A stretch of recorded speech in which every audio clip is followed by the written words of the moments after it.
back at Drum Key Podcast. My name's Adam Steck. That's Shawn Groff. And we are recording this episode from Drums Etc., the Drummers Pro Shop in beautiful Lancaster, Pennsylvania. Beautiful Lancaster, Pennsylvania. We are joined today by a new friend. I can consider you a new friend. I feel like definitely a new friend. Definitely a new friend. Definitely. I could have done without the definitely. But we're I mean, we met him a couple months ago. A new friend now. You're right. You're right. No, this guy's the man. Thank you. He is out there working. He's out there doing it. In addition, we've got some exciting stuff coming up here at the shop with him. This is Tristan Miller. What's going on, guys? Give it up. Our studio audience is applauding. It's an honor. Dude, First thank podcast, you for coming man. out. I'm Yeah, so first pumped. podcast. So pumped. Drummer on a I'm drum pumped. podcast. I mean, come on. My dream. So you're a Lancaster-based drummer. I am. You're always gigging. You got tons of projects you're working on. Big Fat Meanies. I would say that's probably your big main gig, right? That's my only real original band that Got I'm it. like consistently writing for. Got it. So yeah. we were played in NAMM back in January. Out in Anaheim. It was so a lot of cool. fun. Had another gig in LA too, so it was a great time. That's awesome. Just to go out there on that trip. Must have been was great. amazing. That's been great. It was amazing. But we're super excited to add you to our ranks. That's how I've been referring to Ranks, new teachers I like coming in. that. You're part of our ranks, man. You're joining our family. love it. Tristan is going to be a teacher in Studio B downstairs here at Drums Etc. on Tuesdays. So if anyone's looking for lessons and they're hearing this or watching this, come on out. Absolutely amazing drummer, educator. He's doing it. He knows what's up. And we've got private lessons here, which means that you bring what you want to learn. You know, if you're just getting started, that's cool. If you're looking to advance your playing or something like that, he's the guy. A lot of times what you need, you know, even the most experienced drummers need just another drummer to look over their shoulder and just be like, hey, this is what I see. This is what I'm feeling. I see you're trying to do this or trying to do that. Just a little guidance and a little, partnership is really all it takes sometimes. So Yeah, I know you mentioned to me some people have been inquiring about hand percussion. I can also teach hand yes. percussion. Oh, yes. Yeah. Big time. Yeah, you killed it. I knew about you, and I'd seen like clips of you playing drum set, and then I went over to jam with you and Matt Woodson and Ed Haggard, other local players here, and you just sat behind congas, and you were just like, brrr, and I was like, come on, he can't do that too. Yeah. You can't, I can be way better, but I'm still working on it. You know, I remember bringing that up. up too when Adam had said that you were going to be teaching here, and that he had seen you over there at Ed's place, and also you were at the drum circle playing. I said, well, wait a second, can he teach hand drums? And Adam's like, yeah, I bet you we can. I was like, great, we have a hand drum teacher here. This is going to be great. This is going to be fantastic. I'm no Ed though. Ed's the king. Right, I Ed's get the you. king I with the understand hand that, percussion, but you know the technique, and you know how to do some of the fundamentals, and maybe advanced classes. Maybe Ed could take care of something like that. It is really funny because where I think your approach probably helps in this case with people trying to learn and advance their playing with hand drum stuff. It's actually probably better that you're not ingrained in one culture or another. If someone really wants to dig into like the West African hand percussion, drum circle percussion, like Ed's your guy, but he's like in that world, right? And we've had other teachers here before as well who are like, Latin percussion is my jam. That's what I do. I do the tabale thing, and I do the conga thing with that influence. But you're picking up a lot of different things. So that's probably a perfect blend for like someone looking to It's like the get started. it's like the MMA of hand drum lessons. Sure. Like that, yeah. All right. If we keep going, I'm not going to be able to promise that he's going to be able to fulfill any of our. We can't build you up anymore as a hand drummer. But badass drummer. And If you're looking for a actually, drum let me set build him up a player, little there bit we more go. before we get into all this kind All of right. stuff, because Big Fat Meanies is a badass band. Thank you. And I had Adam, shared the band with me. He's like, here's Tristan's band. I'm like, holy cow. And I had him on today. I've had him on before. Oh, wow. You Thank guys you. are freaking phenomenal. And I'm like, so very impressed with everything. It's Thank you so much. Very good. Yeah. Check those guys out. I'm a huge fan. Big fan of you guys. Big time, man. And you're in rotation at the shop. We try to put local bands on as much as we can. Oh, and if you'll sweet. notice, actually, if people follow us on social media, you'll probably notice that in the background of our videos, we'll put like local bands on. Yeah. We try to do that a lot That's more. really So cool. while I'm like being like the difference between a one ply and a double ply drum head is, you know what I mean? It'll be like Big Fat Meanies just jamming in the background. I So love that. If my monotone voice gets completely ignored, that's fine as long as they're picking up new music. So Yeah. one more subliminal message that you need to support Yeah. local music here in Lancaster. Yes. But we've got some segments I like to get to. Okay. So this just sparks conversation a little bit. The first one is a crowd favorite. Crank it up, turn it down.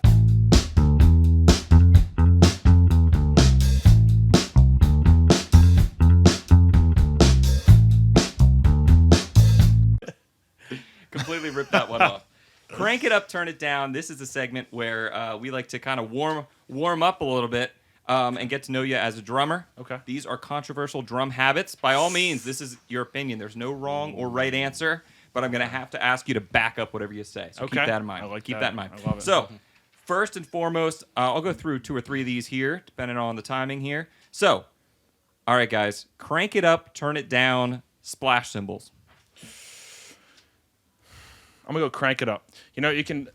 A lot of people hate on the splash cymbals. I know a lot of people that do, but depending on the style of music, they can really add a lot of spice. It's. I'm trying to back it up the best I can because it's weird. A lot of people do hate the splash cymbals, but it's situational. Like I feel like depending on the music, like if you're playing gospel, I feel like throwing those hits in there with the accents, throwing splashes in there, I feel like adds a good vibe to it. But if I'm playing like R&B, I feel like splash isn't really appropriate for that. So I guess it depends on the style, but overall, I would say cranking it up. Overall, cranking it up. Okay, Shawn? Yeah, I mean, I'll have to crank it up only because for certain situations, I guess it's nice. You know, I do listen to music that has, you know, splash cymbals in it. I don't own any. I take that back. I do have one splash. But you're not using it. But I don't use it. I have one as well. Just one. I just have one, and I don't use it. So I've never been in a situation There's a where I've had to use it or take it with me or do anything with it. So I don't use them. But, you know, there are, you know, if you're in the studio and you're recording, you know, sometimes you want, you know, those articulations and you want those little effects and all that kinds of stuff. But when I'm playing out, like I try to take as little as possible. Maybe because I'm lazy, I don't know. But I can get away with just hitting the cymbal just right where I don't maybe need the splash. But so I'm going to still crank it up because you know they can be tasteful and a lot of drummers use them, and I think that they're great for different applications. Yeah. But personally, I don't use them. Yeah. There's a lot of things like that with me, especially depending on what I'm doing, it goes in phases. Like I haven't used a splash cymbal in a long time. There was a time where I had one pretty regularly around, and I would use it for recording. So I'd be like, oh, I'll use that little effect type thing. It's definitely one of those things that if I sit down behind a drum set and there's a splash cymbal there, I'm gonna hit it. You got it. You know, Hey, if we're sharing a kit and there's a splash, man, you gotta use it. I gotta check it out. I have to say something about that too. But for some reason, you can overdo it. You know, you ever watch somebody? Easy. It's like You can definitely somebody's overdo riding this on it all the time, Oh, or you're hitting dude. it too much. Whereas, like that never happens with crash cymbals when you're listening to music or whatever. Like you never get tired of the crash. But for some reason, boy, you can really overdo it with the splash. Maybe it's a higher frequency. Yeah, maybe it's like a cowbell too. You could really overdo it. It's like, oh my god, you know. But the cool thing about the splash is what I do more with it, honestly, I'll throw it on my snare drum. So you have two different sounds on your snare drum. So I'm able to groove with it. Yeah. And also like on my snare drum and also play the other half of my snare drum with my left hand. Yeah. And I find that, you know, a different way to use it. And I honestly, I do that more than actually just set it up on a stand and play it. and play the splash cymbal. Yeah, I'm gonna crank it up too. I'll crank up splashes. I used them a lot more. There was a time where I'd play with like more acoustic-y type setups. You know, sometimes I take out like a little cajon kit, using that as a kick drum, like that style thing, and I would feel I'm not bringing a 19-inch crash out to that gig. You know what I mean? Like I'm already down to a hi-hat stand and a snare stand. Like I'll just boom off a little splash just for a little spice, like you're saying. You know, so I found myself using it a lot more there, and it being perfect in that scenario. I also did recording once where I was playing hand drums. By the way, I have no business playing hand drums on a recording, especially this many years ago. No idea what I was doing. Just replicating what we were doing a cover, this like jam cover of this song. So I just listened, and they're like, "You could probably do that." I was like, "Okay." So I listened to it and just replicated kind of what I heard. Okay. But it's kind of fun to splash it up there. So till this day, anytime I see a band that has a percussionist and they're like playing tambourine or playing congas or something, they hit that splash, and usually you can't hear it. I'm just like, yeah, man, I get that vibe. Because you need just a little something, especially if you're a drum set player. I should preface, if you're a drum set player playing hand drums and you just have like one or two drums in front of you, it's really weird. It's like an odd thing for me, you know, when I'm like so wired to be like, okay, what are my feet doing? What are my hands, both my hands doing? To sit down and be like, you have one drum, you know. And I'm learning the djembe thing from Ed and learning that, but even he knows that, and he'll like toss me a pedal with like a tambourine to keep time while I'm playing. Keep a clave going. Or something Yep, like that. exactly. Do the same thing. Cool. All right, so we're cranking up. All right, let's 3 see what else crank we it's got. up. All right, crank it up, turn it down, playing with a wedge, playing with a floor monitor at the gig? Compared to like an in-ear monitor or just in general? Yeah, whatever. What's your go-to? If the group I'm playing with has it, I mean, an in-ear system is the way to go for me. It makes life so much easier. Being able to pull up the app on your phone, being able to individually mix all the musicians. That's what I prefer, but obviously they're expensive. Not every group I play with has that available. So I mean, you got to crank up the wedge though. The wedge is, Yeah. Okay. Sounds good. But do you definitely prefer the in-ears when you can get? I prefer the in-ears if it's available. Now let me ask you this: do you play with both of them in? Because I know a lot of drummers that pop one out. I do play with both to feel a little bit more of the room. But if you got in-ears and you've got like a room mic or something, some mic that acts as that's kind of nice. I recently just started playing with in-ears and trying that out with a new band. But before that, I really didn't use it much. There was only a church setting where I was able to even do that before. Yeah. You know what I mean? But usually it's just like, hey, especially when I started, if I had a monitor, I was just over the moon. Like if I had anything at all, usually it was just tilt your amp towards me a little bit, and I'll just really, yeah, very garage band, very basement show. That's crazy. Is how I started. Yeah, like pretty much every gig I've played has a wedge at least available. Like, guy. That's crazy. No. He's spoiled. He's spoiled. I know. That's what that's why I was confused at first. I was like, huh. Making me feel like a Gosh, caveman over here. Yeah, I've done gigs where we brought our own PA and all we had were the two speakers and there was no monitor mix. I remember first having a gig where I was playing on a stage with professional sound. That may have been like the Tourist Inn back in like 2001. And I was like, oh my God, like this is the way it should be. Like there's a floor monitor and they have professional sound. They have a sound guy. And I was like, wow. I was like, this is great because I was used to like guerrilla style, us taking our own PA out and us doing it. And so I'll crank up the wedge because you need something back there. Yeah. But I'm going to go with Tristan on this one. I'd rather have in-ears. And I'm not into that world just yet. But so I'm still doing the wedge. I need something back there though. So big time. he doesn't know the world without a wedge. So I'm cranking it up only because you need something. By God, I do know. It's just like if I'm doing a small trio gig or something like that, you don't have it. We don't have that. So in that case, we just got the two speakers. Yeah. Okay. But most of the time, I at least have a wedge. Yeah. Like 90% of the time. Ever since I tried in-ears, I'm turning down the wedge.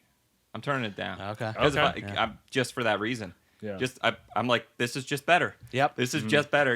We played a few gigs with that system out, even like the most rudimental system. And I should mention, I got one of those little XV transmitter receiver pack things. Yeah. And it's like a couple $100. It's like $200 for your own. So it's no longer when I pictured in-ears up until very recently, I was like, you need to have the highest end like rack unit with a whole bunch of transmitters, receivers, like $600 a person, but like we're not playing stadium shows. Like maybe you are. I'm not playing stadium shows. Okay, not playing stadium. You know what I shows. mean? But like it's like most of the time it's just like, oh, could you plug this in the board? It's like bam, and you have your own mix. And it's easy to adjust, even if it's just the sound guy doing a mix for you, whatever. Just put a little guitar in there, put a little vocal, whatever. It's just so nice being able to actually hear vocals. And we talked about the system that you have, and you showed it to me. And then immediately that night when I went to band practice, I noticed my singer who wears in-ear monitors has the same set. I sent you that picture, and I'm definitely going to get on board with that because I'm a firm believer of it now. Yeah, I just thought it was so unreachable because it was for so many years, but technology doesn't ever stop, so there's always that. And that said, like when we go out, I don't know if we're gonna use that, but a couple $100 for me to have that option wherever I go is like awesome. And I don't know if did we move up the ladder or did that move down the ladder for us? I don't know. I don't understand. We stayed the same. We stayed the same. We didn't move up. It just moved down. It came down to us at our level. Okay, finally, something we can obtain. These bums. Yeah. Let them have it. Get a couple $100 out of them, right? Yeah. All right. Last one here. Crank it up, turn it down. Double drumming. 2 drummers at a jammer gig at the same time. I'm turning that down. 90% of the time, turn that down. It's very easy to overstep in that setting. I feel like having two, and you're talking about 2 drum kits, right? Not a drum kit and a percussionist. Yeah. 2 drum kits is most of the time I'm turning it down. Like it's very easy to be, playing the same groove and like filling over each other. I feel like if you have it really dialed in where someone's just grooving and then the other drummer's maybe just adding accents here and there, Yeah, and just kind of embellishing the playing. and kind of acting like the one, or kind of acting like the other drummer's, fifth, sixth, seventh, eighth limb, as opposed to trying to do the same exact thing. Right. Then it could be really cool, but I don't see it a lot of time. Yeah. Turn it down. But I've Shawn? seen it before. Yeah, I'm going to turn it down too. I think it just becomes a little bit of a mess. Now, there are certain cases where, and I'm going to bring up one, which you said is it kind of defeats the purpose of having two drummers, I should say. That is the band The Melvins did this with two drummers, and they played the exact same thing. So it was one band the drummer for Big Business, and of course you have Dale Crover from the Melvins, and the guy from Big Business was left-handed. So they went on tour, they had an album together and everything, and they played, it was like a mirror image, and I thought that was pretty rad. But they were playing the same thing, so the first time I saw it or heard it, I was like, this is kind of dumb, because they're playing the same thing. Yeah. But actually, when you really see it, it's kind of filling, and it's kind of neat, and it's like they're on freaking point, man. Yeah. They're playing the same exact thing, mirror images of each other, really super rad. And if you're locked in, Yeah. if you're locked in and it just elevates energy, then that's a very different thing than if you're just like both happen to be playing the song and you can tell you play it differently. You know what I mean? And like you said, like filling over each other is a great way of I've seen that so many times. Yeah. Like people try to do the double drummer thing. the double drummer thing. Yeah. Because it feels like they're trying to one up each other too. It's like, Right. now you're trying to do your chops and everything. Watch Right. it. Oh, you did this job, and Yeah. 'cause you fall into that routine. That's kind of trading That's kind of dumb. trading chops. It's like now all of a sudden it's not about the two drummers. It should be about the music and everything else going along That's with not it. even musical. So yeah, it's Yeah. not musical. Yeah. All right. I'm cranking it up. That's right. I'm cranking Okay. it up. That's only because of Crank the it up. band. For a couple reasons. And the Grateful Dead. Actually, funny you bring that up. No, there's a Big couple Deadhead. things. Okay. No. But listen, I'm not against Deadheads or Grateful Dead or anything like that. But I will mention a couple things, couple names. One, Levon Helm's the man from the band, and Okay. like when he does double drum things, it's freaking awesome. He also happens to be like the most grooviest drummer ever, and usually they're interplaying. And I would love to do that sometime. If you hear me out there, and you like the music of the band and Mr. Levon Helm, and you want to do a double drummer thing, actually, Josh. I should call Josh Josh and be Kowalski. like, let's do it. He would be on point. Yeah, he's Oh, the man. yeah. Anyway, so I did get there.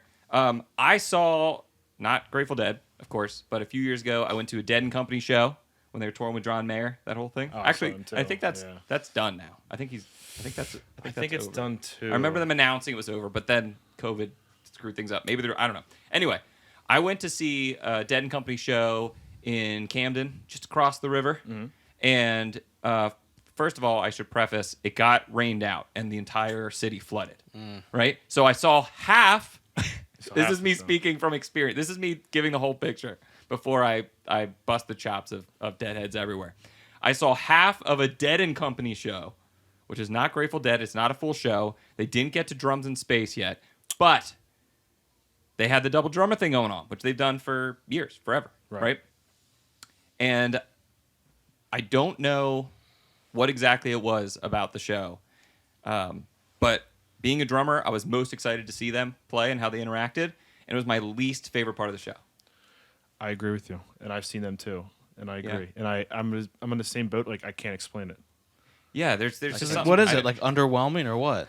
And there's also it's also a little unfair just because they're surrounded by great musicians as well, and in like a jam band type scenario, if you're the locomotive that just keeps the truck moving, where everyone kind of sails over top of it, sometimes that can get. I find that a lot with like blues playing or something like that. Like I could watch, depending on who it is, of course, I could watch a drummer play a whole gig and it's a blues show, and still not know how, like, still not have a big impression of that drummer because they just shuffled the whole time or whatever, and they made it feel good and like they jammed or whatever, but like really I don't have a sense of like, wow, that's a badass drummer, or that guy stinks, or whatever. Yeah, you know what I yeah. mean? You know what I mean? But I think that there's a different, maybe this is just me, pontificating.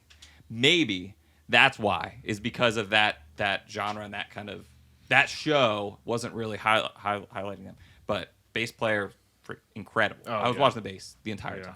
bass and John Mayer. Wow. Yeah, it was just, Yeah. it was crazy. It was crazy. But yeah, all that said, double drumming, I'm cranking it up. Okay. One more note on that. I think it's so much fun after hours jumping in a studio and jamming with Shawn or something. Yeah. Like, Well, that is fun. If That's we're a just different kind. jamming, if That's you're a just different kind. jamming, Yeah. oh yeah. No problem with that at all. That's really cool. I love getting ideas from different so drummers, fun. and someone starts something up, and you try to do something like that. You just trying to get some free lessons from Tristan over here? I see am. what I'll be like, you know what I really like? Double drumming with you. I agree. Everything he says, I'm like, I agree. I agree. Sounds good to me. Show me that little thing you just did. So just getting some free lessons, right? Getting some free lessons. Cool. So we crank some up, turn some down, dig it. All right, now we're all warmed up. Let's jump into our next segment, drum industry news.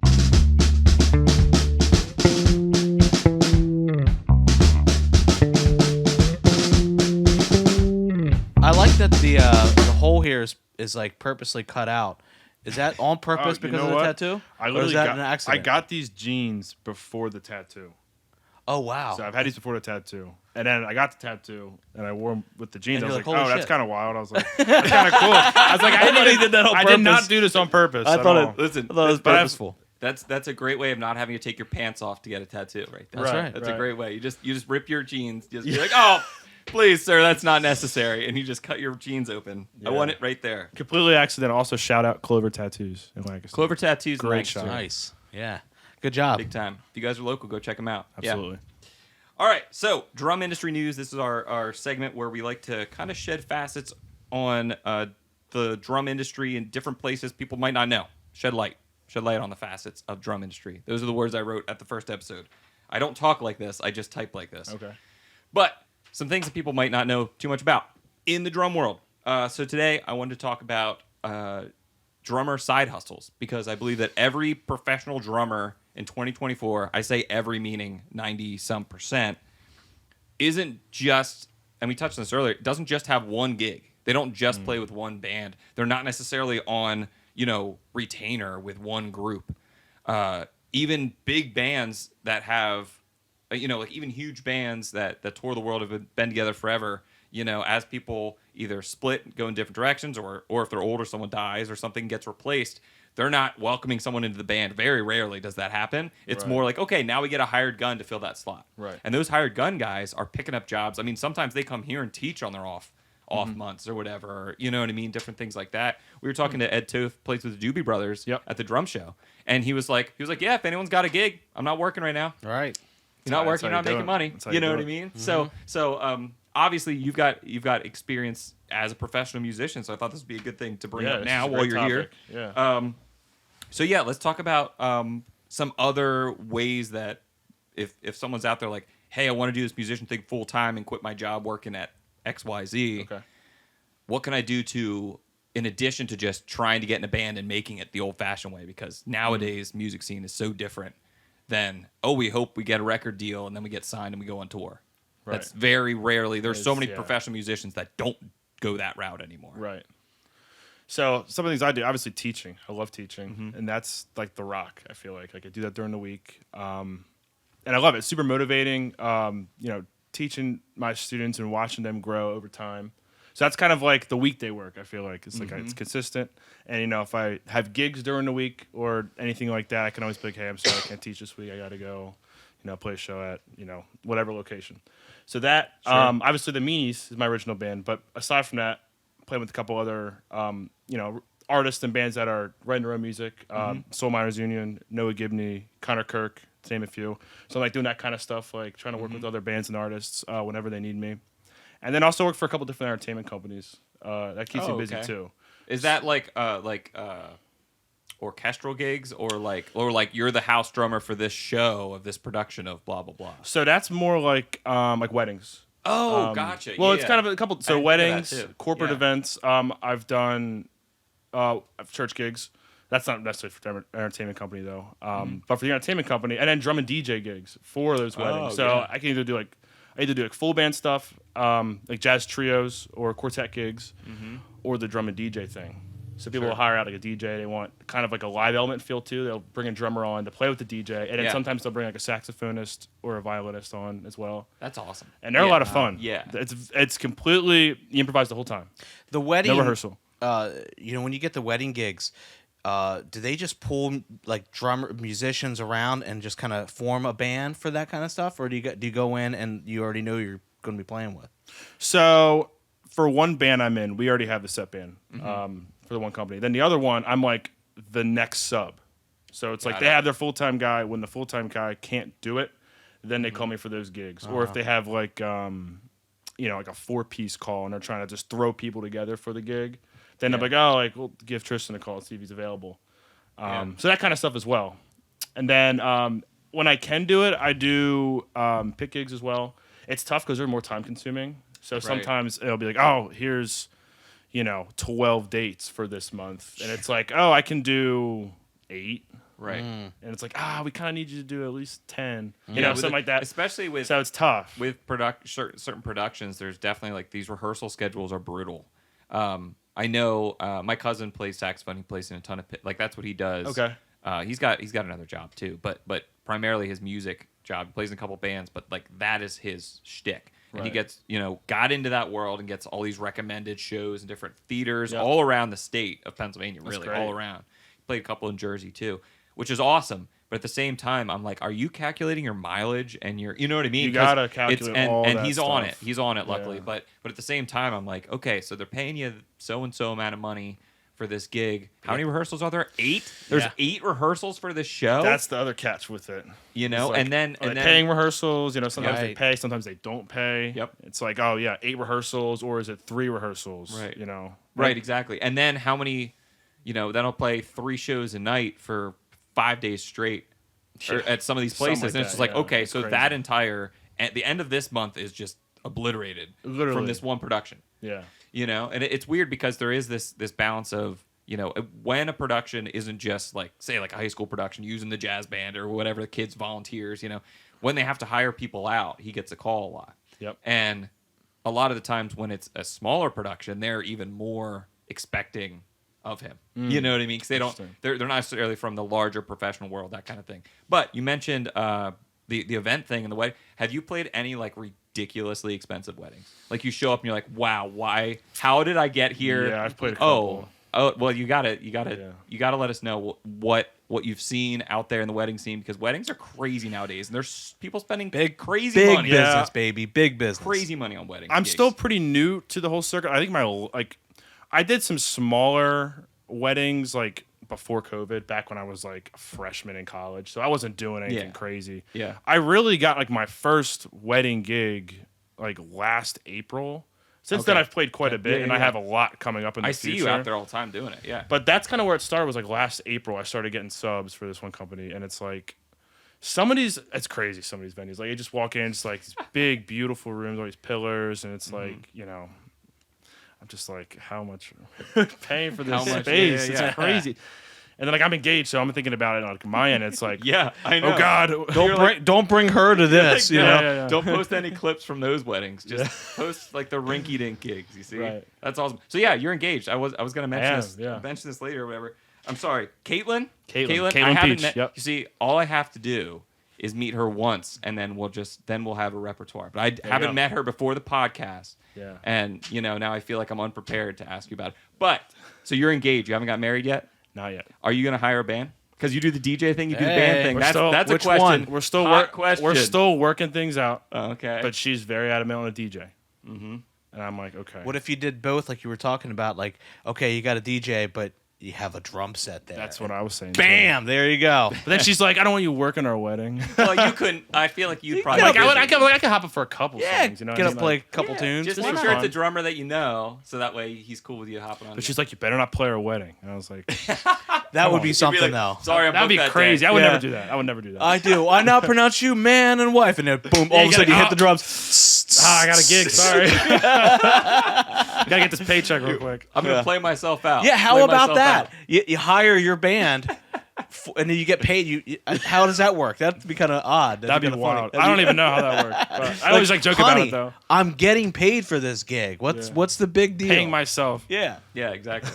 That's awesome. All right, we'll workshop it. Yeah, yeah. But also, you have an awesome social media where you're posting like clips from gigs and different things like that. Oh, thank you. How I'm much? trying. You're very consistent about it too. How much do you factor that into gigs? Has that gotten you any gigs? Is that to That has raise gotten me awareness? a lot of gigs. Yeah. Yeah. Well, it's not just to get me gigs. It's also just to inspire others. But It's like- there are effects of that too. So yeah, that's awesome. I've definitely gotten a lot of gigs from it.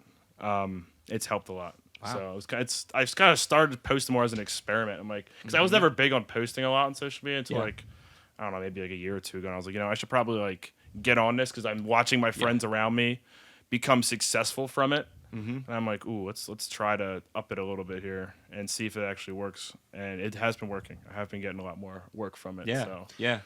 it's been motivational. Yeah, we spend a lot of time, watching videos. We're on our phones a lot, and there's a lot of drummers out there, and you take things from it. Why not give a little bit back and put yourself out there too, man? It's a good, definitely a good move, good idea. But it's also, trying to inspire others. That's also the of goal. course. It's like Oh, God, reaching out, getting, inspirational comments from others saying how like what I've played has influenced them or whatnot has been, It's the best. it means a lot to me. So it's really cool. And there's a lot of that in the drumming community where it's like drummers supporting drummers. Like the whole point of this is that. You know what I mean? It's just like you gotta gladly like helping each other out because it's such a weird specific thing. I don't know if you guys ever think about this. This is where some people like think about the end of the world or like what is the meaning of life and they go into this existential like down spiral. Yeah. I think about things like how is the drum set? Like how can there be a snare drum? Like a weird shaped piece of wood with plastic on top with buzzy wires on the bottom. How is that on every single song? You know what I mean? Not every song, but you know what I mean? Or it's inspired that or something like that. It's just, it seems like it's such a very simple instrument, and the history of the drum set is actually very short in comparison to other instruments in the world. You know what I mean? It's like an American invention. The drum set is an American invention. It hasn't been around that long, but it's so influential. I just think that's awesome that you're doing different innovative things as far as like the DJ thing, like thoughts like that are what's going to keep this thing going. And you're obviously representing directly in comparison to, hey, here's a DJ show, that you go to, and here's one with a drummer. And guess what? This one's elevated. Oh, wait a minute. That means that drummers over drum machine actually is a valid argument. Obviously, we would all be in that boat. But at the same time, like you're living proof and you're proving to people every time you go out that there's something about live drums that takes to the next level. Takes to the next level. Cool. One last thing I wanted to touch on while we're talking about side hustles. Do you have anything else, any angle or anything else you're trying that's new, that might work, might not, or you've debated trying to try to kind of like, basically, we're fighting and scratching to make drums our career, right? That's what we're doing. You know what I mean? And here at the shop, obviously we sell stuff. We want people to come in and buy stuff. But things like this are crazy, like Shawn's out of the box idea. Like, let's start a podcast and like do this, and maybe that'll inspire other people. I do want to touch on your masterclass because that's another thing. Yes. That's another kind of side hustle of yours. You can make a little bit of money off the tickets. By the way, we have masterclasses happening. This is a shameless plug here at Drums Etc. And Tristan will be doing one on how to create a drum solo, which I think is an awesome topic. Yeah. And speaking of your social media, you've got many examples of your playing. So if anyone wants to go check out, what's your social? Is it? It's going to be at Tristan Miller Music. Okay. At For Tristan Miller Instagram. Music. Yeah. Yep. Go check out his Instagram. There's tons of clips and different things like that. And then he's teaching a masterclass here, which we'll put in the bio, all the details about that. Because I can't remember off the top of my head right now. August 11th. Exactly. There you go. But I think that's going to be a really great masterclass. When you came to me with that topic, like, what do you think about it? I was like, perfect. Sweet. Right. I was hoping nobody else picked that one because I felt Right. like that'd be a pretty common. And that's kind of the one thing that, even if you're going to drum lessons and you're learning the fundamentals, you're learning different beats, different grooves, no one says, all right, now we're going to work on soloing today. Like, no one ever talks. Putting all those different things together and how to do that. Like, I would be scared to death if someone's like, all right, and this is the part where we do a drum solo. I'm like, shit. Oh, I was. So about that, my drum teacher growing up, who I had from when I was 5 to 18, he's the one who got me into that. He was like, all right, we're going to create a drum solo from scratch. There you go. And I'm not going to go into details how, because that's what I'm going to talk about Right. Don't at give the it all masterclass. away. But at first, I was like, what do you mean just play a drum solo? He's like, play a drum solo. I'm like, I don't, what? Like, Nice. there's no song. Right. He's like, Right. Exactly. You got to create that melody. Yeah. So Yeah. and, I was, he goes into details, and I'll go into details about it too in the masterclass. But Yeah. it was right. very intimidating at first. Yeah. As I was 13, whatever. We started doing that stuff. So Yeah. I was like, I don't know. I'm a what 40-year-old you're man and I'm intimidated. telling me. Yeah. need- It was, right. it was I need to come to crazy. this class. Yeah. No, and that there's a lot of that knowledge and that approach because I know some of the things you're going to touch on. that can be applied to drum breaks or unique or Right. breakdowns or different things like that. Any change of pace in the song, some bridges can totally support a drummer going off a little bit and kind of creating their own melody and their own thing that they can come back and reference and repeat later and that kind of thing. Seriously. Like tell that story through the drums. Yeah. So I think it's extremely valuable, even for a band that never has an official drum solo. Like everyone walks off stage, you start playing, the lights start going. No. It's like, hey, this song's gonna like cut out here, bam, the horns punch, and now we're gonna like give the drummer some, and then we'll all come back in, and it's gonna feel great. Yep, absolutely. Yeah, it's not like the Kiss concert, like everyone leaves Right. and then like the lights dim down and Peter Criss or Eric Yeah. goes, Which that's awesome. Yeah, but cool it's too. totally different vibe. It's building that, and actually, what you said is beautiful. It's like kind of creating a story of the drum solo. So I'm like, wow, that's the whole point. that's a good way of Yeah. looking at it. That's the whole point. No one just wants to hear butta butta butta. Yeah. For 3 minutes. Right. Or just chops. Or just for no reason, like Crazy. all right, now there's blues, Exactly. like you gotta build up to that point in the story, Right. Yeah. Yeah. Yeah, man. But yeah, that's what it's going to be about. And what month is that? That's August 11th. August 11th. August 11th. Wonderful. Yep. Yeah, I'm Shawn, pumped. Shawn, you're coming to that one. Yes. I'm making you come. First masterclass ever too. I've never done a All masterclass, right. so I'm really pumped about that. Dude, we're getting you all set up. I know here, you man. got first podcast, We first adopted you masterclass. into our family, man. We're gonna blow it up. I Blow love it up. I love it. All right, so let's jump into. We're talking about gear a little bit. Let's talk into Hall of Fame.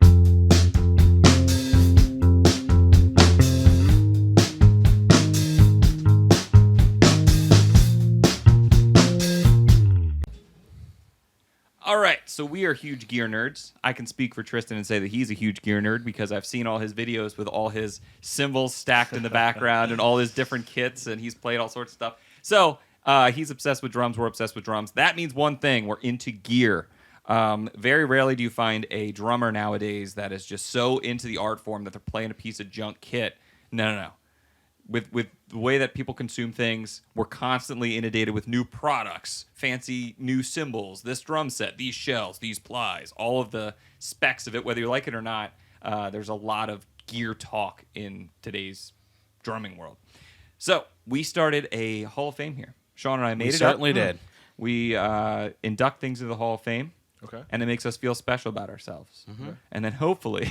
And hopefully you'll walk out of this room feeling special about the Hall of Fame induction and everything else. No one ever invites us to these, the Emmys or the Golden Globes. No. No, we need our own. We need a drum Yep. one. About Certainly drum did. gear. So, drum roll, please.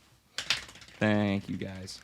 The 15th inductee into the Drum Key Hall of Fame is the Zildjian Uptown Ride. There she is. Here it is. Have you played the Uptown Ride before? I've not. You haven't? I've never played it. All right, Tristan's going to buy this cymbal before he leaves. That's today. right. No, but it is part of the Zildjian A series now. Now, hold on. I have to back up because I thought about this earlier when we decided, okay, this is going to be the one, and we have the history of this ride symbol Yes. and everything else and all this kinds of stuff. However, I'm going to point us out on a technicality before one of our fans do. Technically, this is a part of the A series line, which we inducted the whole entire A series.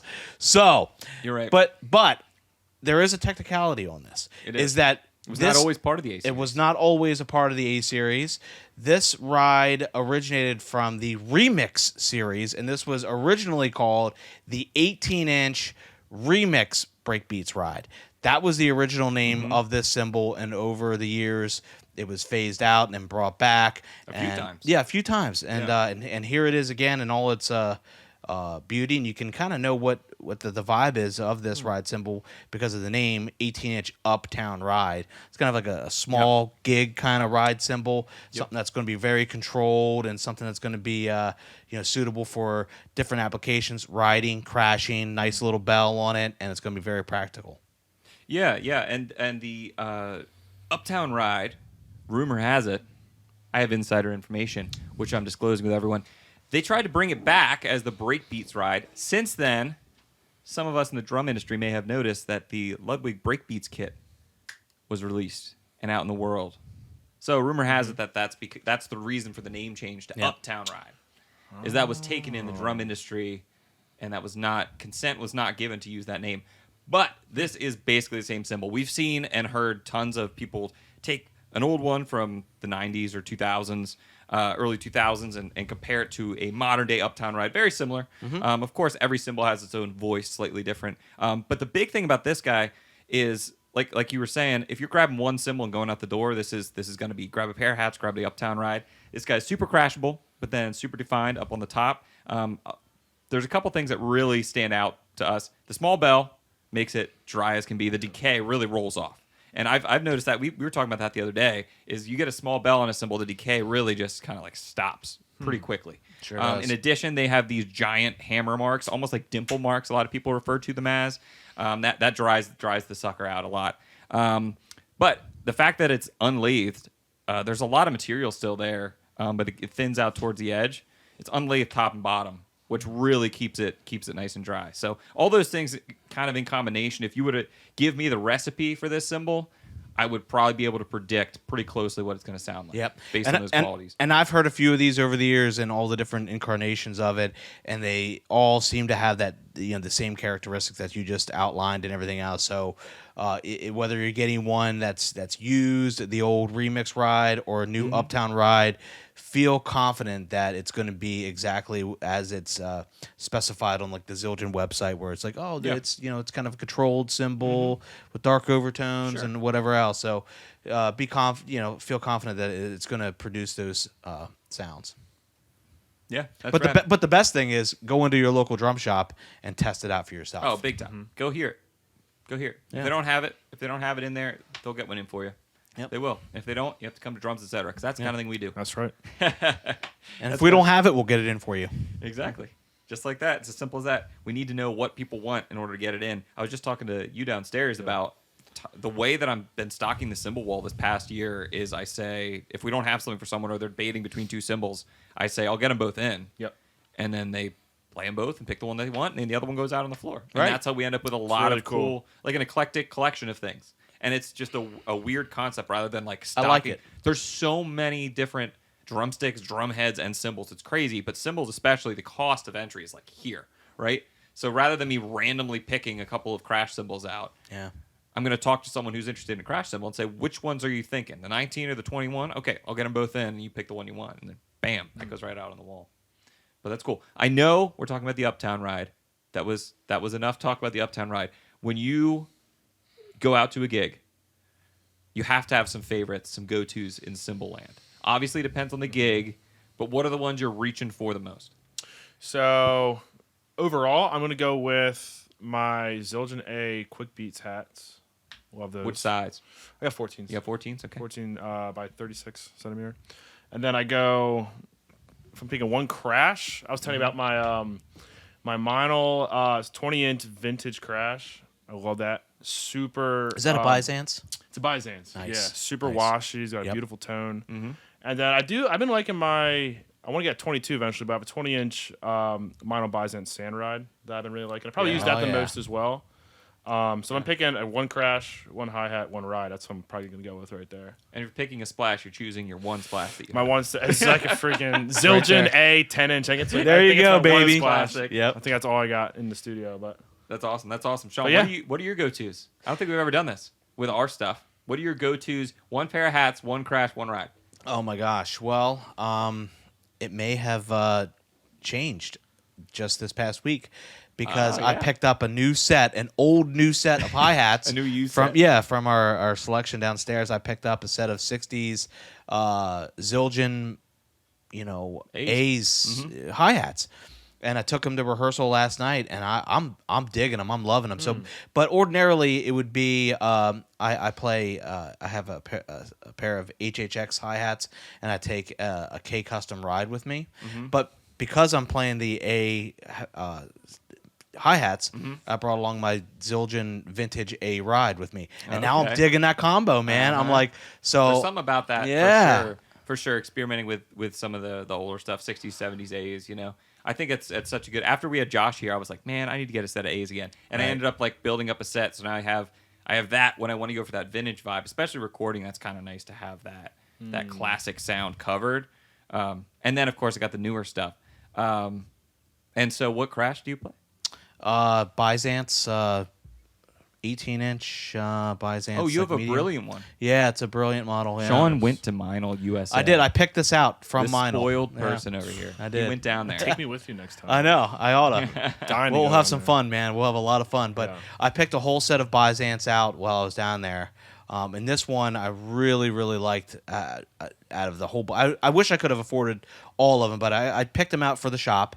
And we ended up selling them, but they gave me like certificates of authenticity All that. because I picked like Yeah, out of their hand-picked stamp and everything. hand-picked out, and Yeah, so if that's you fun. look at the bottom of my symbol, Yeah. it says hand-picked, and I have the certificate of authenticity that I picked that symbol out and kind of matched it up with the whole set. So it was a lot of fun to do, but that's the only one that I actually took with me. Yeah. But that's my go-to crash symbol that I have. I mean, I have a couple of crash symbols, but that's Yeah. my Yeah. go-to. Fair. Right now I'm playing 15-inch K-Sweet K-Sweet hats. Have you played the Nice. K-Sweet stuff? They're like I think I have. crispy, I man. haven't played them a ton, but I think I've played the 14s. I want to play the 15s. Yeah. I love big hi hats though. Yeah. I'll take I have two Zildjian A thin crashes, 16 inches.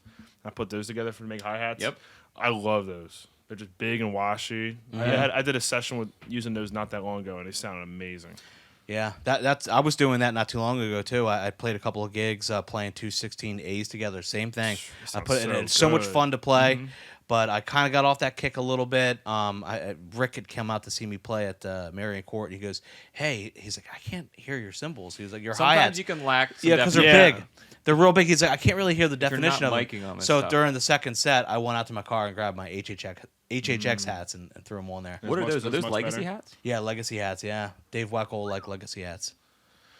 Yeah, the big hi hats are situational again. I feel like. Yeah. Like Yeah. depends. It depends on the music. Yes.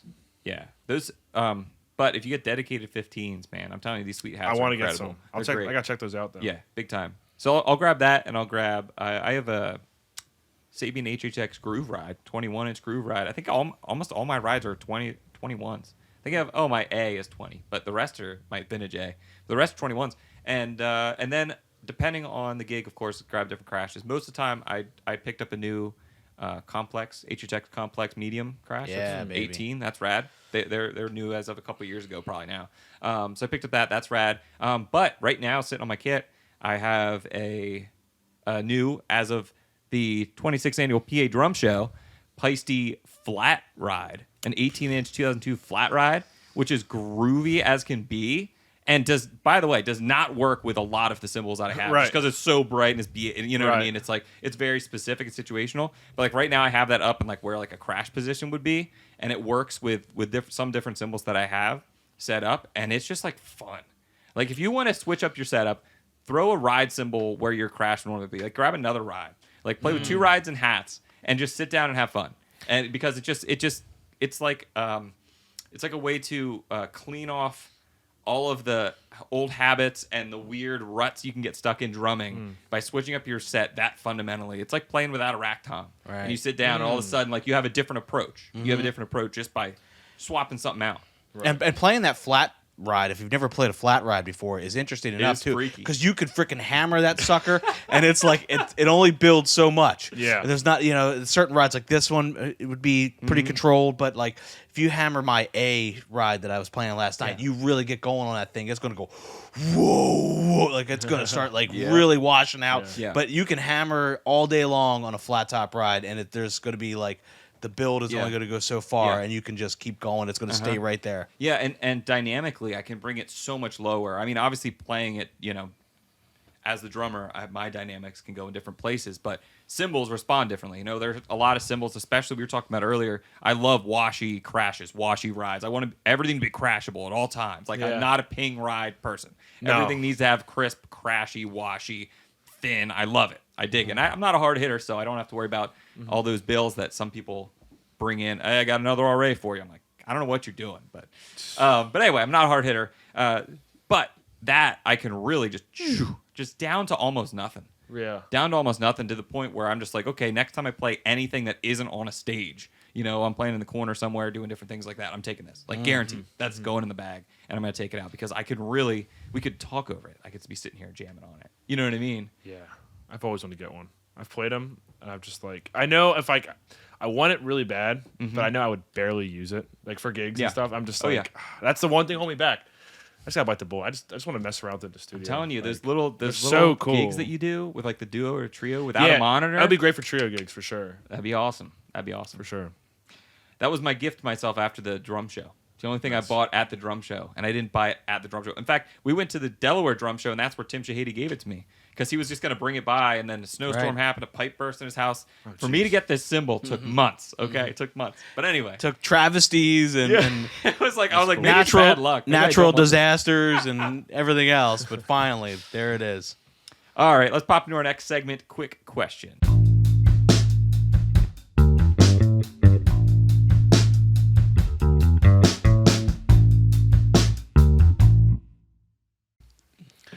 That cymbal's been beat up and hammered. Listen, it can take it. This one time we did that transition there, and I think we inducted the hot rods, like Promark hot rods, into the Hall of Fame.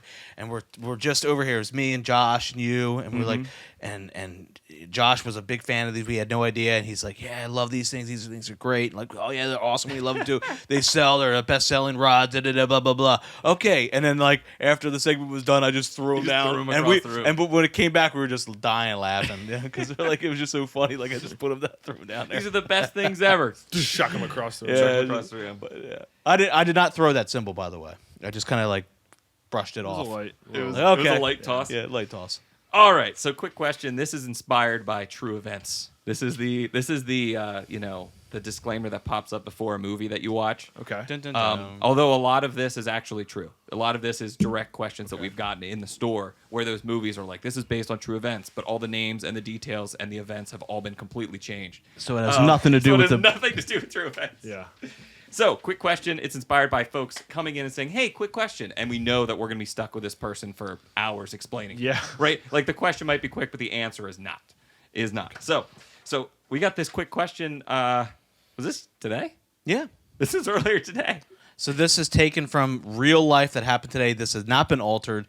This has not been changed to conceal anybody's identity. And now that he's watching this now, because he did not know about our podcast, he's going to see that his question Made inspired it to air right away. inspired us today. Yeah. And if we don't hear from him, we know he didn't watch That's our right. podcast like he That's right. promised us. Or we just pissed him off. Or we just made him mad. We're never going to see him again. No, this is a good question. This is a good question. And we're not going to answer this from a technical standpoint. We're going to simplify, as we do here, and talk about a general theme. But here's the quick question.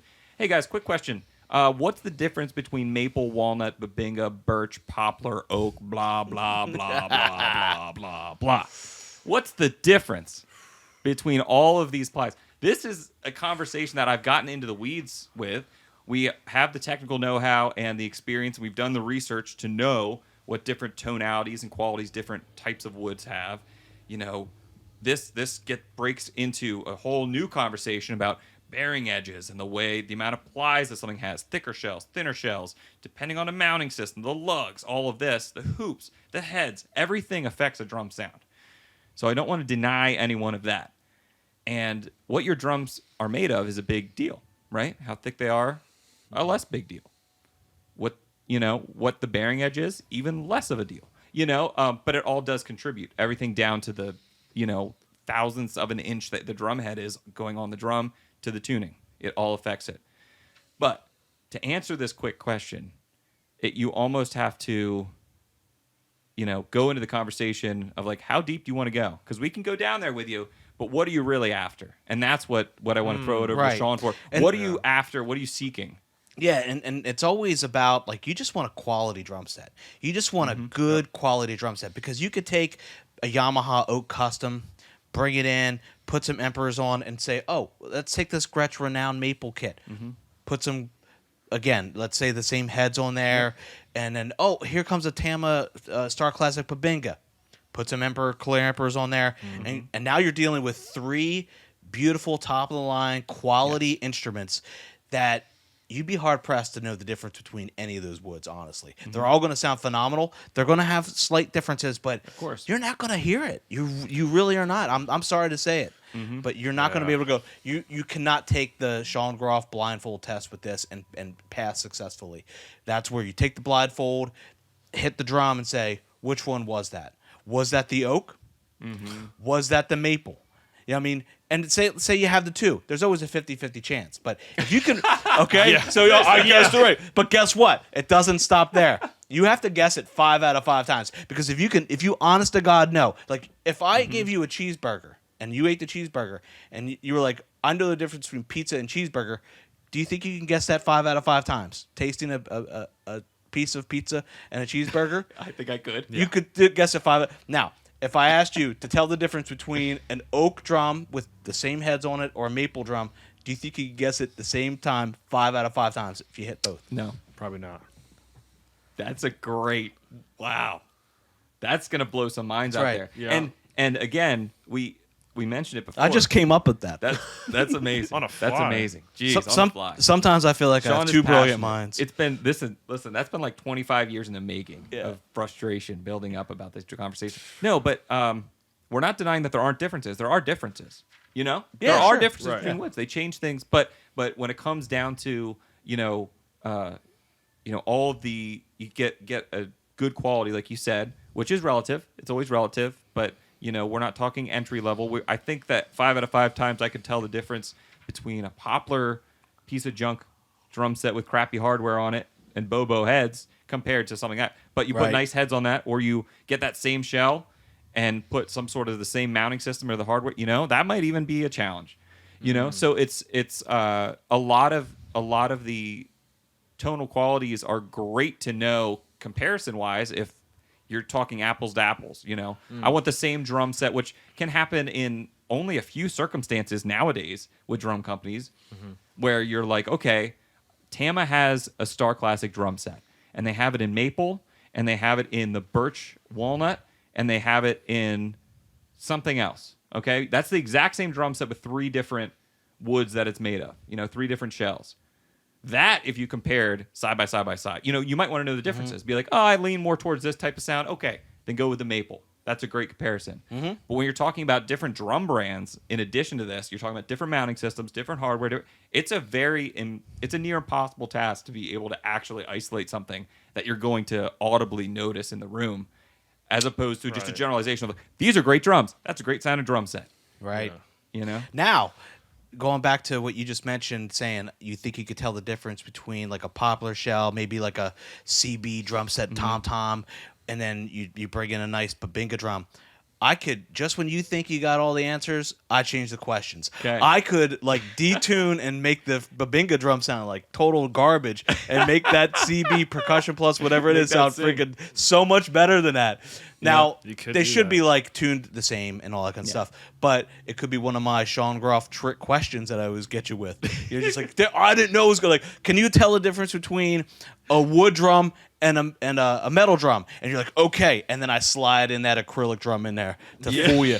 And you're like metal drum, and then you turn around, it's acrylic, and you're like, I didn't know that was part of the freaking Right. You know, Right. I So- do like the blindfold test. Yeah. Justin, you've been playing out, sharing house kits, sharing with other drummers and stuff. I'm sure, Yeah. doing different things. You've played a lot of drums. Do you concur that it's kind of the overall quality of the drum rather than specifying the shell types, and like how much do you think that plays into the?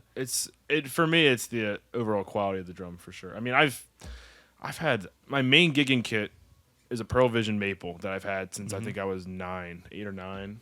I've loved that kit so much. And Great drum. it's not a super expensive drum kit.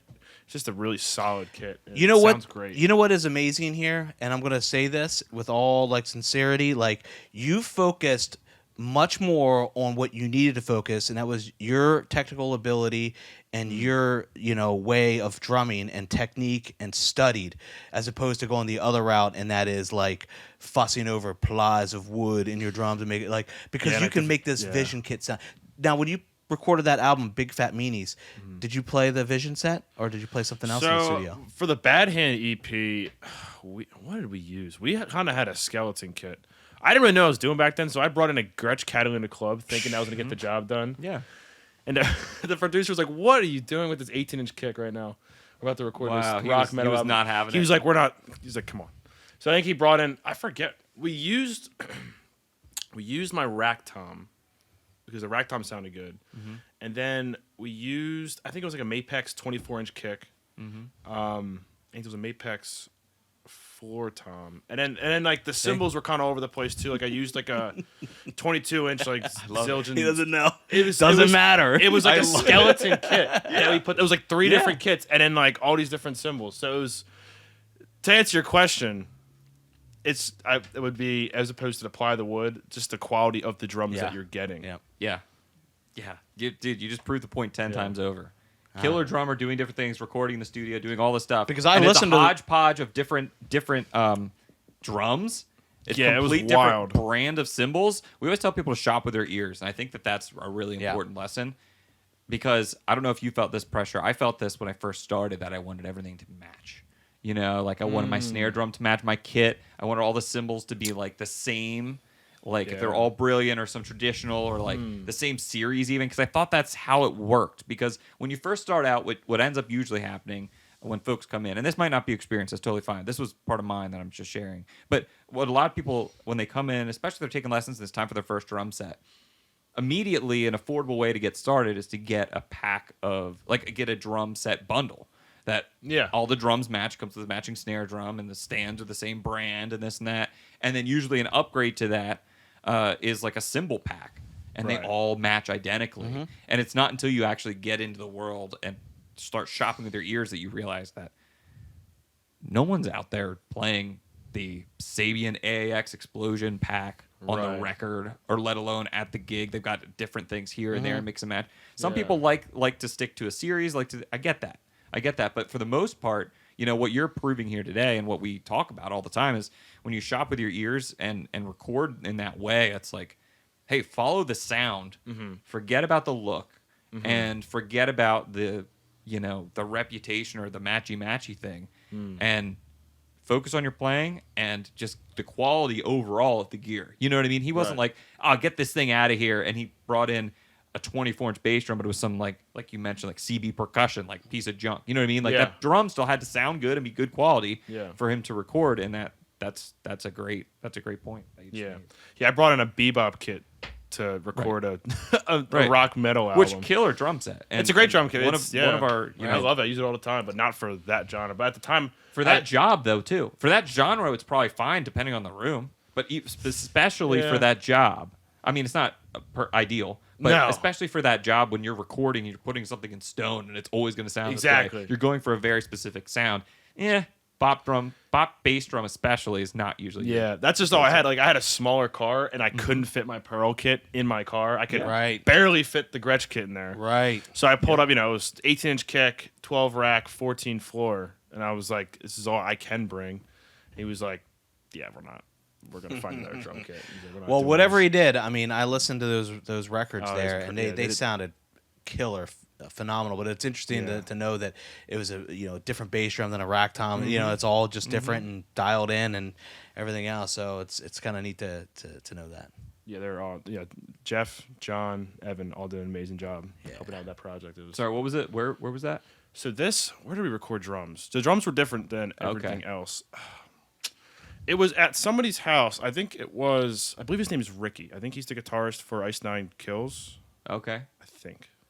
This is years ago, so I'm trying to remember. This is like, at this point, probably I recorded drums before COVID. This was like... So they did the drums at the house, and then it was they at his recorded house. everything else. I believe his name is Ricky. I think it's the guitarist from Ice Nine Kills. Don't quote me on that. But I'll talk to my bandmates about it. But this was like... Ice Nine Kills watches every podcast, by the way. No.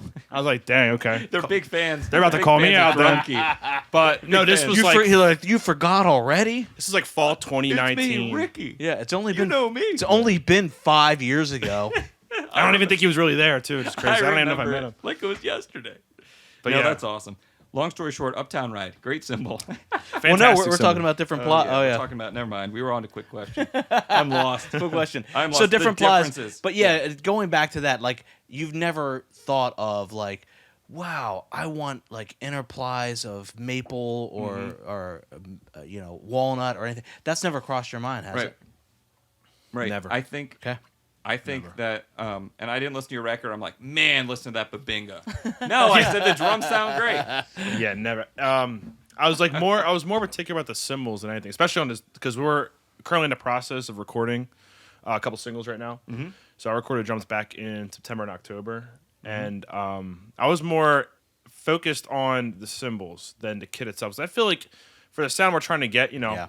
we're recording more rock Yeah. stuff, rock metal. So it's like, all right, as long as they're punchy, deeper toms, I'm cool with that. But the cymbals specifically, it's like you can't change bad cymbals. Right. So I was very particular about the cymbals that I picked for that. Yep. As opposed to the shells and like the plies of wood. For Absolutely the agree, because you can dial the drums in, put different heads on, tune it a little differently, Even get a after different the sound, fact. even after the fact. Yeah. But cymbals, on the other hand, they need to be a certain way if Right. you're going after certain vibes. Cymbals are a whole other beast. And Yeah. you can't get a budget line cymbal or an intermediate cymbal and expect pro level out of it. But Exactly. drums, you can get intermediate, you get semi pro series drum set, and it's like, is there really a big difference between a Star Classic and a DW Collector's, like, other than a couple grand? I don't think so.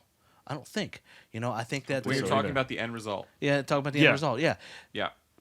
There really I is. agree with that. And this, I should preface, or I shouldn't preface. I should say, let me wrap this up by saying, this is coming from Shawn and I.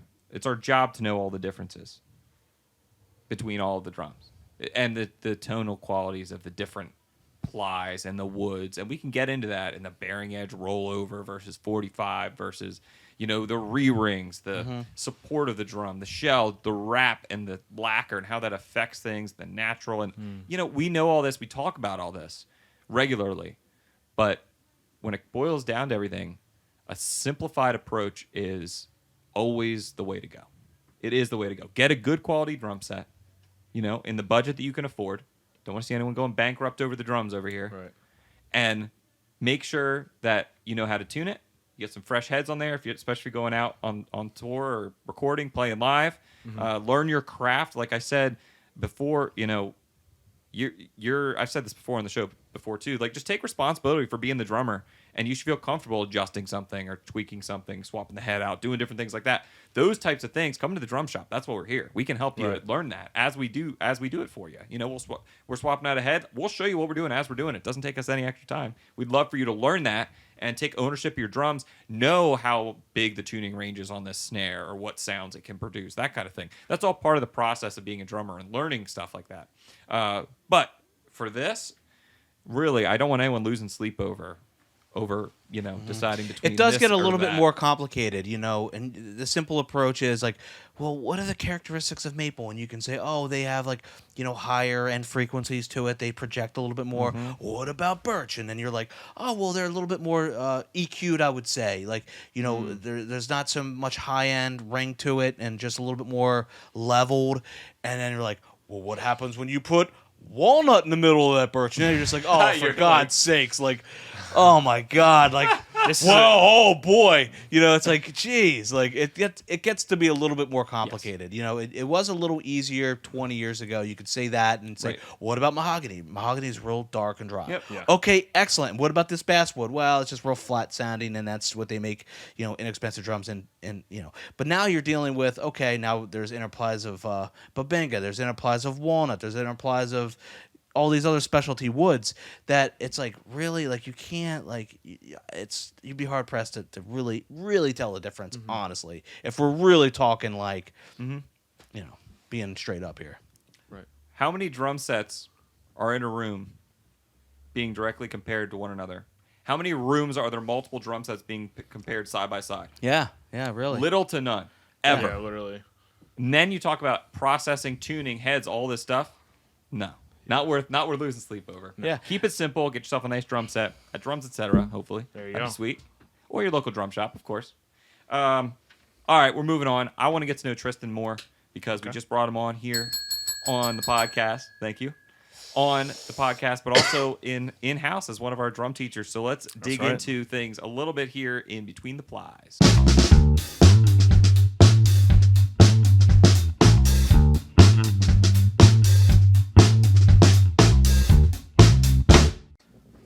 All right, so we are joined here with Mr. Tristan Miller, new teacher here at Drums Etc. on Tuesdays. If anyone's looking for lessons, he's your guy. We've got plenty of availability at the moment as this podcast is coming out. We're just getting started, so you got a full open schedule. That's right. 11 to 8. 11 to 8, 11 a.m. to 8 p.m. Every slot is open right Dude, now. and so we are gonna fill you up, baby. I We hope are so. gonna fill I'm pumped. you up, man. Pumped to get in here. Yep. Yeah, dude. Yeah, dude. We're psyched to have you. So I do want to give people a little intro type bio to who you are and stuff. Usually what we like to do is start off by just asking you the simple question, and this will kick off our entire conversation. Okay. How did you get started with the drums? Ooh. So I started playing the drums, I think I was 2 or 3. So I was very young. That's why he's so good. Yeah, no I didn't wonder. start playing until No high school. wonder. If I started at 2 or 3, I'd be just as good. No, I'm just kidding. It was just one of those things where so my parents tell me I would be in the car with them, they'd be taking me wherever we had to go, and they'd be playing music, whether Michael Jackson, Third Eye Blind, whatever it was, on the radio back in 2001, 2002. And when they would put me to bed in the crib, I would be playing the melody to whatever song was on the radio, and they would hear it and they'd be like, "Is that Smooth Criminal by Michael Jackson he's playing, or is that Jumper by Third Eye Blind?" Get out of town. And they were like, "Okay, let's try to get him a drum kit." So I got my first kit when I was 3. And they got me a drum kit. Well, I was like playing on like cereal boxes and stuff, and all that. And they're like, "Okay," I was like, "He's got like some kind of rhythm, so I think we should get him a drum time. kit." And they got me a drum kit, and then I started taking lessons when I was, I want to say like 4. They got me my first teacher. I don't think I was cooperate. I don't think I was cooperating very well, but I That's so technically young. started taking lessons at 4. But then my teacher after that, Glenn Farrakhan, who I studied with when I was 5 to 18. That's when I started with him when I was, I believe, 5. That's Something wild. like that. I know, The patience. You Um, say his name. What's his name? Sorry. Glenn Farrakhan. He's based out of Philadelphia area, but Wow. he's Glenn, bless your heart for getting know, a yeah. 5-year-old He's, Tristan. he's the over man. here. I don't know how he got through it. My ADD was probably through the roof. Yeah, dude. But yeah, he's phenomenal. He's the reason why I can play the drums the way I can today. Yeah. Phenomenal jazz drummer, phenomenal mentor. Where's he from? So, Philadelphia area, kind of like kind of where I grew up, like Phoenixville area. Okay. But he used to play a lot with Joey DeFrancesco. Nice. A lot of big jazz guys. I visited him the other month. He told me he opened for AC/DC. Didn't Oh, know no that. way. So like he's had some like That's great, man. Experience, He yeah. was He's gotta he was be- doing it. Yeah. He was out there touring, gigging with some really big names. Pretty sure he's been nominated for Grammys too. But yeah, That's great. Great man, guy. to have that influence. Phenomenal guy. What are the odds? You got hooked up? Well, kudos to your parents for just. Yeah, they just found him. I don't know how they helping out. found him. But I mean, even earlier on, like we get a lot of questions. Typically, we'll start students here around the age of 7-ish. Because we have our private lesson set up here, so you got a half hour, the same day, the same time every week, right? Yeah. And the real work happens at home. And Yes.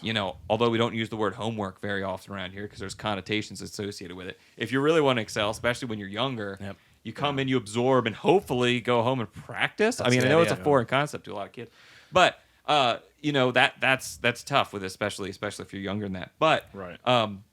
what we do recommend before that is there's no harm in putting drums in front of a kid or putting sticks in their hand. Right. You know what I mean? yeah. And put some music on. Let them jam out to it. They might not be ready for just that the half-hour lesson just yet, but Right. definitely get them started Yeah. playing. Yeah. And I always Encourage say, it. Just encourage it. when someone comes in and you can tell me, I mean, of course you started when you were 4 or 5, so you might be okay with this too. Is like we can give one lesson a shot, Right. And, Yeah, and if absolutely. they're like, hey, they're not ready just yet, and they're a little all over the place, and they're not focused just yet for lessons, because the last thing you want to do is for them to be discouraged by it, and Yeah. go, okay, he has rhythm, he really wants to play, and now now it's work. Right. And you don't want it to be that. You still want it to No. be fun. So there's a fine line there.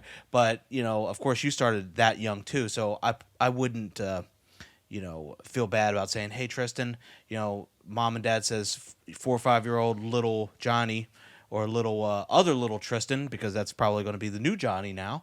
It's the new name. He has rhythm, and you might be able to nurture that, and I know you can. Yeah, I try. So with the younger kids, I always try to mix like games in there. Keep them interacted, and then maybe do 10 minutes of games or whatever on the drum kit, Right. and then a good we'll do approach. I some like that. we'll do some technique stuff. And if I see they're starting to lose it a little bit or not interested, Yeah. resort back to the games for a hot sec, and then go back to the technique or the easy independence for beginners, stuff like that. Sure. Stuff like yeah, that, You got to mix so- it up. That's awesome, man. Got to make it fun. You can't You just have be. to. Let's read down this page of the Gary Chester Newbury book, and then yeah. play this left foot independence. Fulcrum.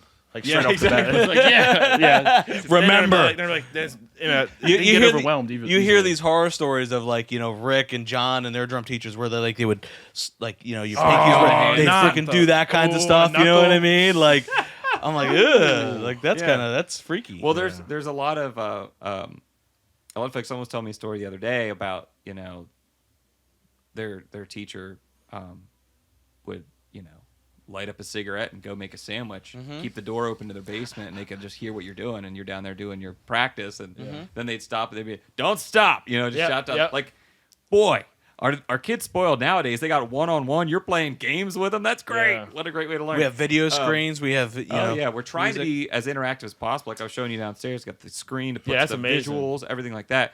Anything you need, man, let us know. You guys got it set up here. So you're taking lessons. You're doing that. Let's fast forward. At some point through there, do you join the school band? So I started doing band at my grade school when I was 7, 8, something like that. I started doing like snare drum. Yeah, it was very young. I was gonna say that seems young for. I went to a small private school, and at the small private school, Okay. you can start band in 2nd grade. Wow. That is wild. And that is why my parents picked this specific school, because you can start band. So I started doing. I had started taking lessons there as well as with Glenn. When I was like 7, 8, doing concert band, and then I think 5th grade is when I started doing jazz band and getting into that kind of stuff. And then I did the school rock program outside of school. I was part of the school rock program. I went to the mainline one in Berwyn.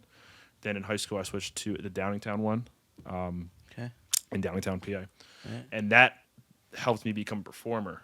Yeah. Because you're able to go on stage and play with all these different kids in front of an audience. Yeah. So I had like the school stuff going on, jazz band at school. I was getting my jazz chops there, and then I was doing the school rock thing, playing Rush, playing Black Sabbath, doing, playing Tool, like all that kind of stuff. Yeah. And performing that in front of an audience. So getting that feedback, and we mentioned it the other day talking about the first time I posted a clip from another show, like the first time you play with a band and you nail it, or the first time you have an experience and the audience is like cheering for you. Not that you do it for that, but all of a sudden you're like feel that rush of like feedback. Yeah. All this hard work, and then you have the payoff of it. It's not just practicing for your own little wins. Like, yes, I got that rudiment. Moving on. You know what I mean? Right, It's like when you play a song, even if it's super simple compared to what you're studying and where your goals are, that encouragement keeps you moving till the next goal and the next goal and the next goal.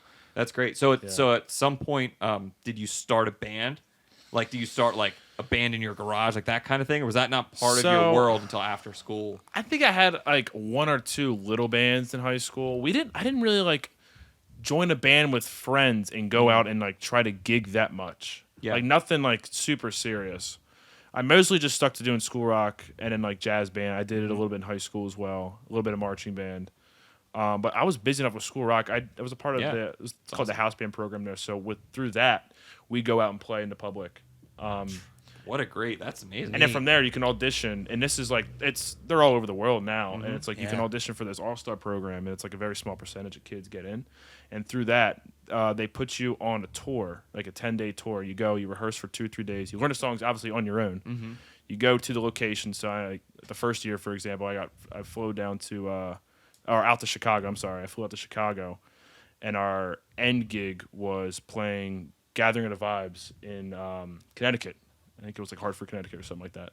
So we learned the songs on my own, whatever they assigned me, met up with all the kids, rehearsed for, I think it was 2 or 3 days in Chicago, got on a bus, played 7 shows, or 6 or 7 shows that week, I forget. And then like kind of on the way over, so we played a show in Chicago, then we stopped in, I don't know, Toledo, then Cleveland, then Philly or whatever, and then played shows along the way. Freaking tour, baby. Yeah, that is awesome.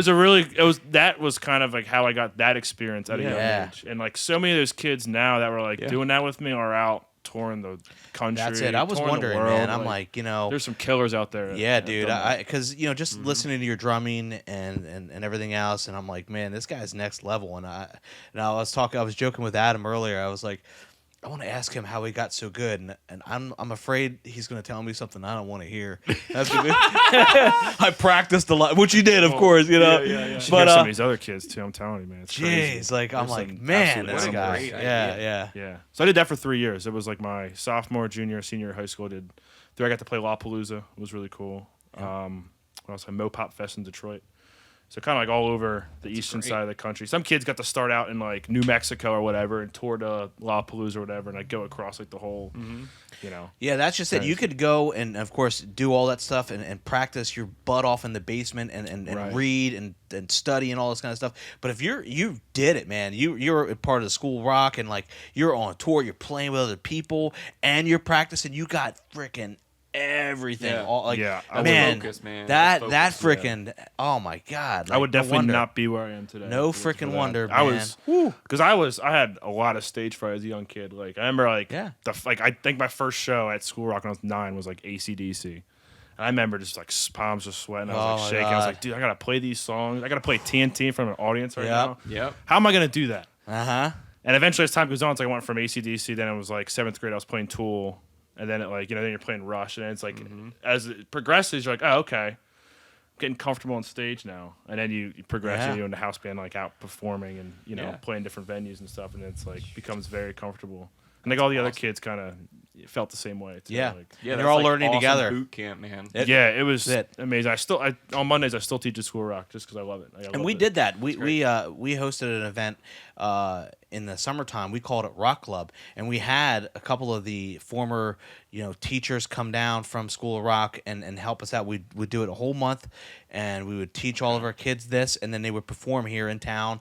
We did a couple of gigs here. Like one was at the Chameleon Club, and that was freaking off the hook, man. Oh, that's I mean, I just remember Missed that place. Oh gosh, and like. I was so impressed with these kids. I couldn't believe it. When they hit, they counted it off, and boom, they went into their songs, and like the sound system, they sounded so good because you'd see these kids like practicing all summer long, like in our back studio that we used to have at the old store and everything else, and like they sounded good. But then once they had all those watts behind them and everything else, and The it all lights and it all the came show. together. You could see Yeah. it on their faces, man. It was like. So we did a gig at the Laser Dome, and then down at Rick's Place downtown here, and really a couple other cool. places up there at the Ephrata Main Theater with Steve Brown when he had that up there on his stage. So Yeah, we've done different things over the years. At the moment, the only thing that we have like that, which is still awesome, what Rick actually organizes it primarily, but all our teachers get in on it, sideways yeah? deal kind of thing. Okay. Is what he'll do is he'll hire a band. So for one recital, he'll have people play on the longer tracks. But what he does for his recitals is he'll hire a band, and then they sit in for each song. So he'll call a band, hire the band. okay. Right, here's the concept. You hire the band. Usually it's a band that plays all covers, and they send you their set list. He posts it on the wall downstairs. Students can sign up and learn a song. So you'll and then be the involved band That's like in shows how it is up. at School Rock. Yeah, that's what I'm saying. absolutely. That's what Signed we. songs. So that's Yeah. what we do That's here. so sick. But since we don't have a spot in house here, we go to different venues. And do it. It's cool. We have been That's doing it really over cool. here at the Sandwich Factory. Okay. And the next one's going to be in, I believe, in April up here at the Stoner Grill. So go check it out because then that way Yeah, you know what to. I mean, you definitely know what to expect. I know you do, but That real experience, though, that Yeah. performance experience, It's nothing that beats you're it. playing at a venue, you've got an audience. You're the only drummer on stage. Yeah. It's all on you, and the band can obviously we make sure we hook up with bands that are really nurturing, especially to younger players. But it's a really cool way to learn and to play. And you talking about that makes me like psyched. Like I want to revamp this and make I it know. bigger and like Yeah, book dude. a Yeah, couple you guys shows. definitely should. Yeah. Like man, we'll talk about it. And Yeah. the cool thing about it is like I'm still really close with a lot of the other kids that were doing it, and Yeah. like there's times where we'll be touring somewhere and we play with their band. Like I've gone So up to I've cool, gone to other man. cities and like I'm like, oh, you guys want to play a show? Like I know like, I'd say a drummer friend of mine's playing another band. Like our bands should play Yeah. a show together, and then we link up and do that. That's So awesome. it's like the connections stay there throughout life. So it's really I love cool. it. That's neat. While we're talking about bands, we always this is a new segment or part of this segment that I'd love to talk about. Any band names, early band names, they're usually always horrible. Did you come up with them? Did they come up with them? Any you were psyched about, or any that were embarrassing? I had a band with two of my friends. I don't think it was a bad band name though. It was called Suburban Curb. That's a good name. I don't like think it's that. I like Yeah. that name. I like That's a good name. But again, that's like the only like high Yeah, school yeah. like band outside of like Okay. school organized And stuff with that the, I was with the school rock thing. Do you guys come up with that, or did they like? Do you have bands, in. band names, and stuff like that? It's usually just a school rock house band. Okay. I don't think maybe other school rocks do. I'm Yeah, not sure, but yeah. we usually can't come up with our Suburban own Curb, name. dude. That's awesome. Which I thought that was a I like cool that. name. Dude, That- that reminds that's a me of good one. skating. I grew up as a skater, and I Me was too. like, anything, Yeah. dude, anything with curb, I was like, heck yeah. I think we dude. all skated too, so that that's was rad. maybe that was part of it. Who knows? I was like That 15. I don't know. It appeals to me, but anyway, that's cool. Sorry, continue. No, you're good. You did the school rock thing. At what point? And let me ask you this: as far as like, because we were talking earlier about side hustles and different things like that. Yeah. I imagine at some point you've done other jobs besides being a musician. Oh, yeah. At what point did you or do you feel like, okay, now I'm a pro? Like now I'm just supporting myself with all music type stuff. So honestly, not till really recently, I quit my other job back in, it was like Labor Day weekend was like when I stopped. And then even after that, I was still like, I was starting to get more students, starting to get more gigs, stuff like that. So I was like still, door dashing a little bit. Well, that's good. That's why I wanted to bring it up, because I knew like it's obviously you're out there killing it right now, but like it's all relative to what the timeline's like. So what has that process been like? Because I know a lot of people go through that. Sometimes it's like this weird identity crisis of like, am I really a pro musician versus, you know what I mean? It's like you're now supporting yourself. What was that like, and what has it been like so far? It's been amazing. It was a little scary, I guess, at first. Just quitting that job and taking that leap of faith. I was like, am I gonna be able to support, pay my bills, support myself, help support Kate? But I was like, now that I did it, all these other opportunities are coming my way because I have fully just engulfed myself in music and just am like, this is what I'm doing. And just from that and just going 100%, all these other opportunities came my way, and I'm like able to do it full time. I'm really like, because I was still, in the fall, still door dashing a little bit here and there, just make some extra money. But like after the holidays, really is when I've kind of been really able to say that I'm doing this full time. Yeah. And it's been amazing so far. It's I'm still very, very early in my career, and I'm still figuring it out, like a lot of people are. Yeah. But just trying to grind right now, taking it one step at a time. It's been a scary but beautiful process so far. That's so awesome. I'm excited to see where it goes. Yeah, That's really cool. So I wanted to ask you about teaching versus playing versus recording, because you kind of have had the trifecta of experiences over the years doing different things. Is there something that you're like, if I could just do this, I would be content? Like, do you get that rush from playing? Because I know some people who are like, no, like if I could just like have people send me tracks, just record drums at home, like I'd be super happy. Other people are like, I love to teach. Like that's how Rick is. Like even when he was running the shop, he was like, I can't wait to just be able to do that, and he enjoys it that much. That's a good question. I love all three a lot, and it's like it doesn't feel like work to me because I love all of it so much. I mean, there's some about performing though. It's just like it's like a high, being on stage, like being able to impact people's lives through music and like visibly see that. There's something about that. It's just different. But as as I get older and as time goes on, like and as I'm doing more session work in studios, like I love recording. I love like adding what I have to offer to other people's music and taking it up to the next level. And I guess performing still would be number one. Performing still has the little bit of an edge. I think it's got the edge, yeah. It's But then, as I'm sure that this is something that you think about too, like you kind of live a little bit vicariously through some of your students that are coming up and now they're playing too, and you kind of get that rush when you see them play, right? I mean, it's almost the same sort of rush that you get when you're playing, because I see students that aren't even my students because I don't teach, but like, youngsters or whoever I know that are coming in here, I get a rush when I see them playing and everyone's cheering and having fun. So I know it has to be like 10 times over for a teacher. Yeah, that's another reason why I love teaching. It's like being able to see your students blossom, and the goal as a teacher is to make your students better than yourself. It's like always my goal when I'm teaching. It's like I want you to be better than me one day. So please listen to what I have to what I have to say. You have to learn everything I know first. Yeah, and so then you can be learn better more, than me. so you can be better. Yeah. Yeah. So that's always I always love to see that. It's super inspiring. It's not the other way around. It's like, okay, I taught you everything that you know, but I didn't teach you everything I know. You're withholding. I try to give him withholding. I'm not showing him this. No, I never withhold. I try to give him the secret sauce. Yeah. That's it, man. That's the philosophy that we have here as a drum shop too.